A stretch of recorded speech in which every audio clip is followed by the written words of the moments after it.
és sobre el treball artístic i creatiu dels il·lustradors i il·lustradores que canvien el llenç i el paper per la pell i el cos humà.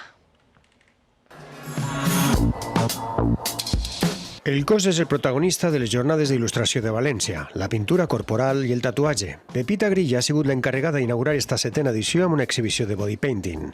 La aplico a los tatuajes, la aplico al body painting, la aplico, bueno, si tengo que pintar murales, camisetas, es que la ilustración es mi vida. El tatuatge només canvia el llenç per la pell. Pablo Art és dibuixant i il·lustrador i ara també tatua les seues creacions.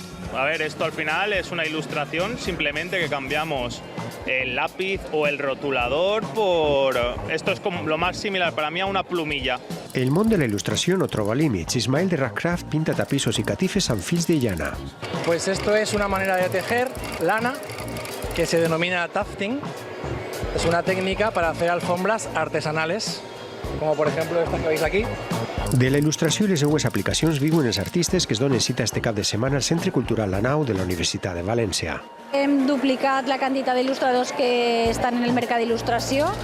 Ara mateix tenim 200 il·lustradors que ocupen el que és el claustre i l'ambulatori de la nau, de la universitat. Un ofici que lluita des de fa anys per tindre l'estatut de l'artista i que demana una legislació de l'ús de la intel·ligència artificial. Totes aquestes cosetes, diguem que són les principals dificultats.